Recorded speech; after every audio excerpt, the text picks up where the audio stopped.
તંત્રી શાને માટે? કારણ કે તો ભૂતપૂર્વ તંત્રી છે, નિવૃત્ત તંત્રી છે, પણ તંત્રી એ તંત્રી રહે છે.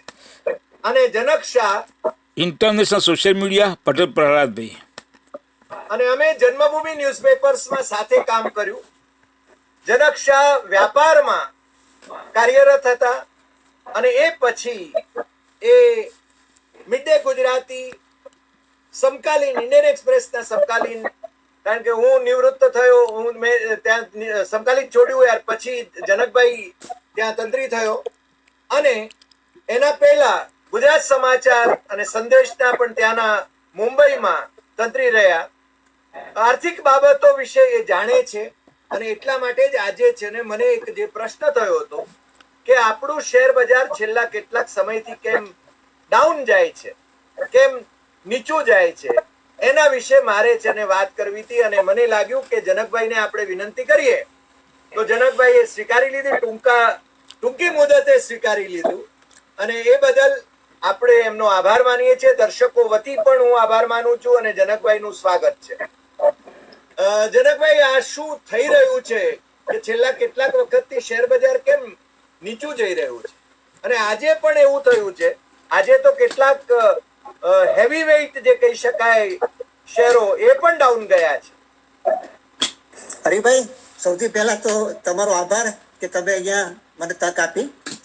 હવે શેર બજાર ઘણા સમયથી એકદમ નીચું જતું જાય છે. એના ઘણા કારણો છે, એની આપણે વિગતવાર ચર્ચા કરીશું.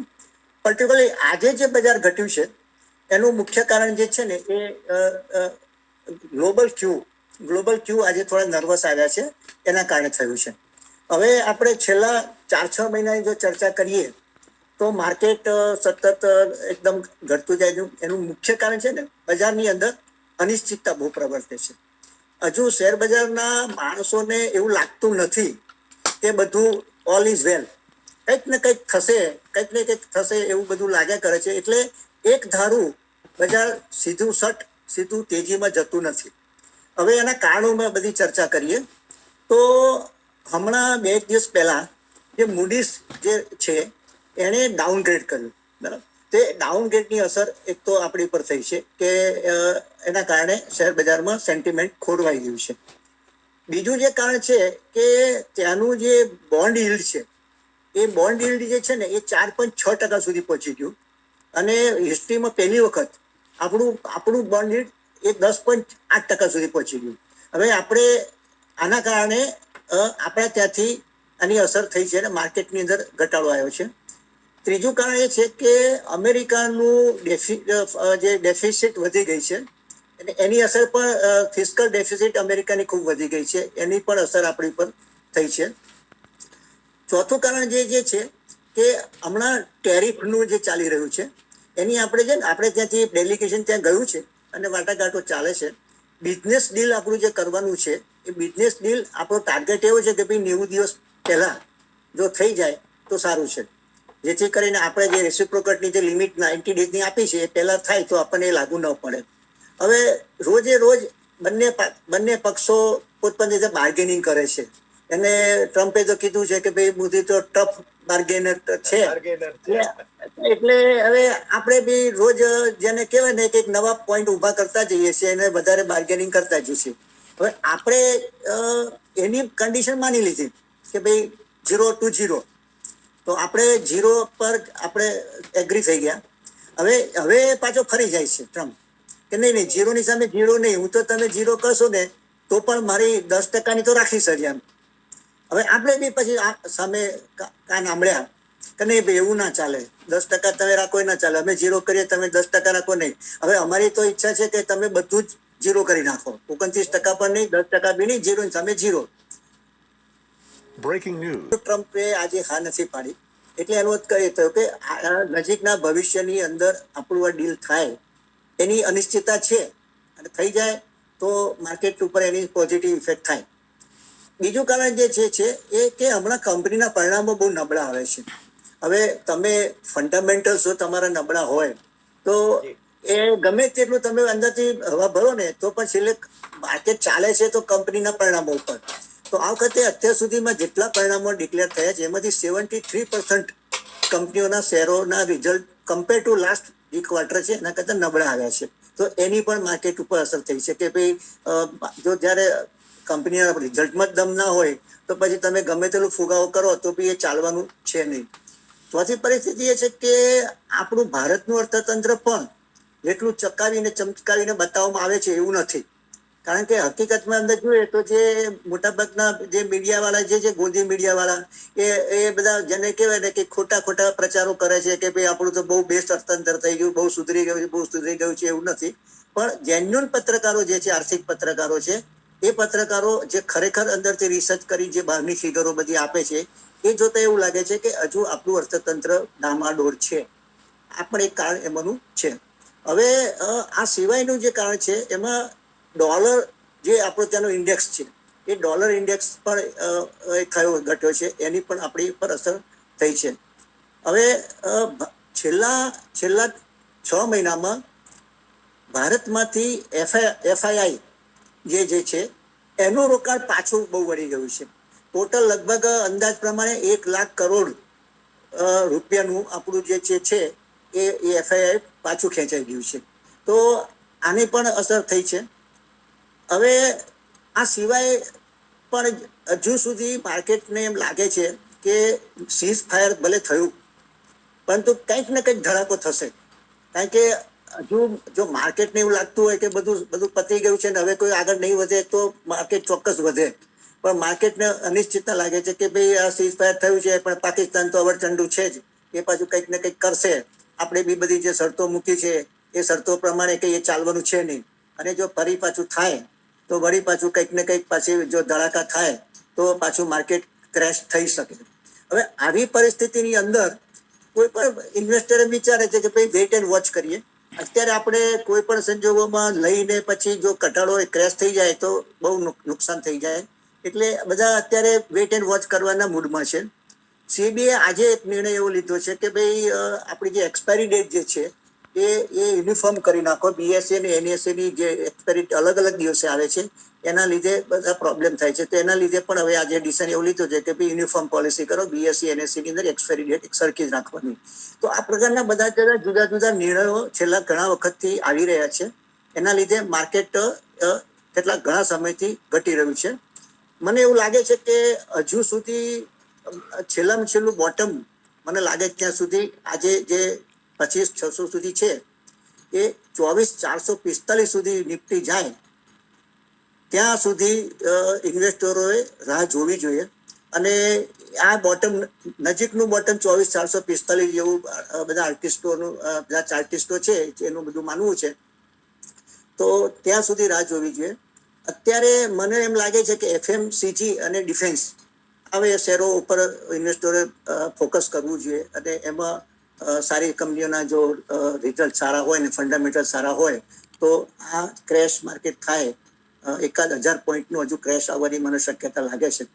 તો એ વખતે થોડું રોકાણ કરવું જોઈએ એવું લાગે છે.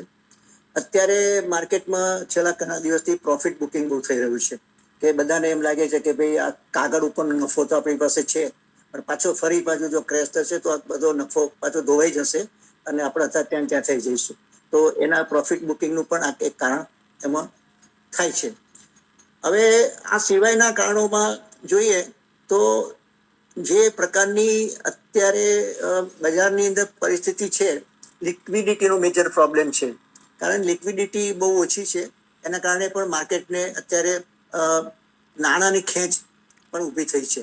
તો આ બધા કારણો મને એવું લાગે છે કે માર્કેટ હમણાં નજીકના ભવિષ્યમાં બહુ એકધારી તેજી તરફ જાય એવું મને બહુ લાગતું નથી.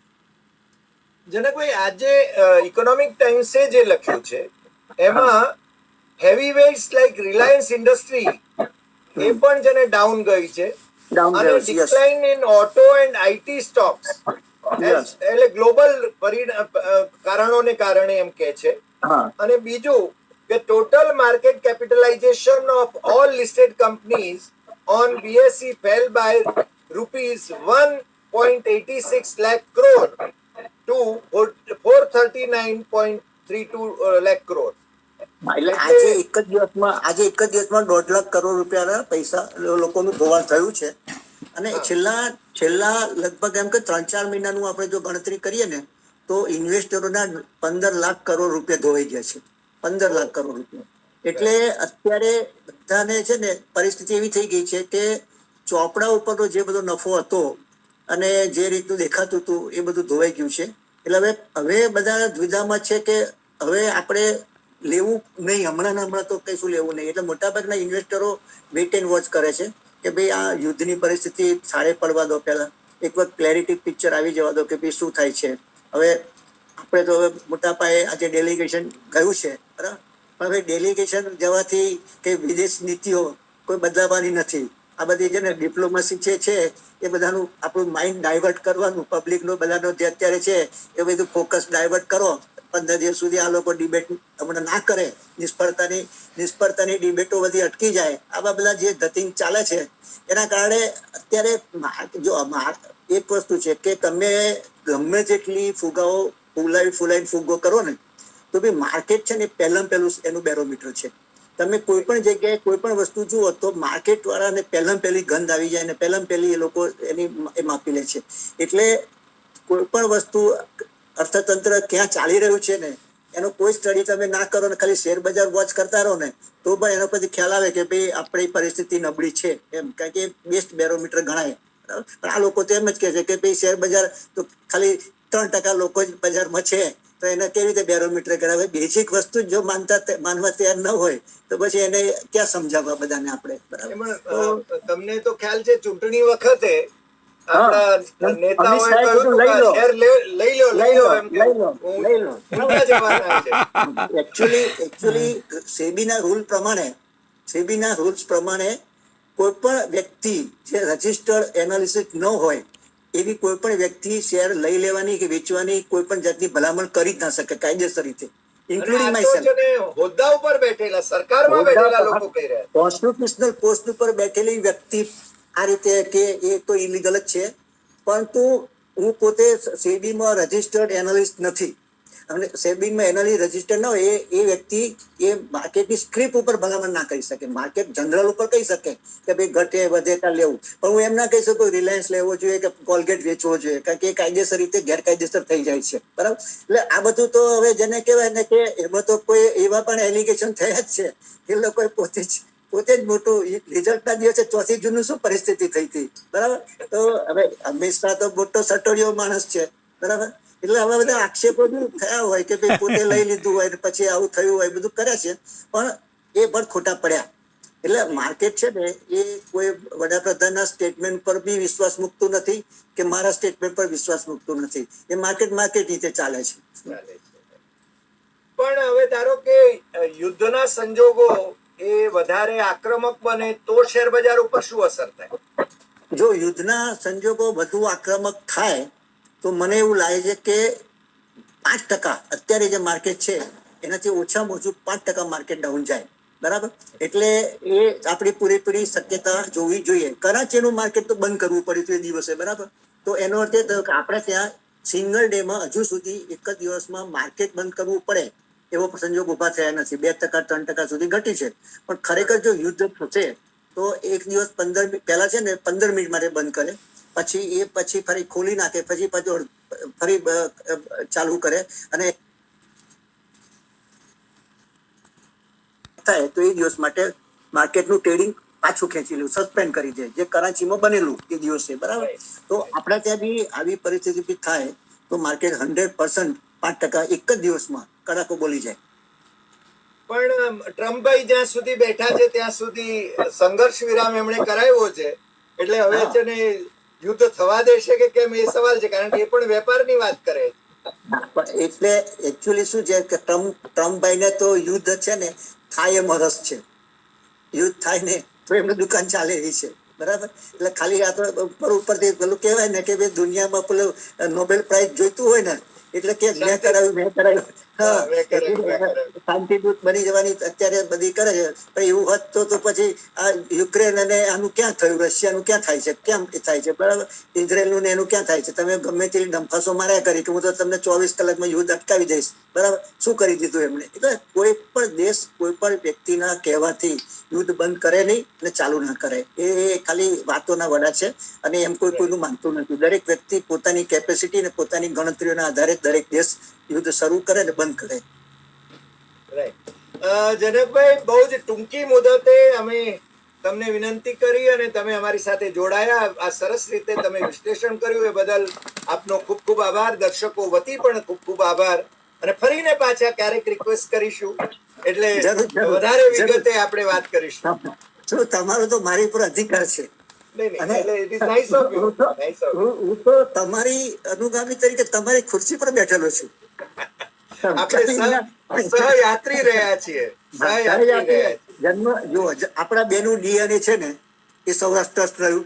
Yes, તમે yes. જન્મભૂમિ પ્રવાસીમાં રહ્યા અને હું રહ્યો વ્યાપારમાં. આપણું શરૂઆત પત્રકાર કારકિર્દીની સૌરાષ્ટ્રથી થઈ અને અંત જેનો કહેવાય ને મેઇન સ્ટ્રીમ જર્નલિઝમ નો અંત કહેવાય ને એ ઇન્ડિયન એક્સપ્રેસ ના સમકાલીન થયેલા. એ પણ આપણા રામનાથ ગોયંકાના ગ્રુપમાંથી આપણે બે નિવૃત્ત થયા એમ કહેવાય, બરાબર, સક્રિય પત્રકારત્વમાંથી, બરાબર.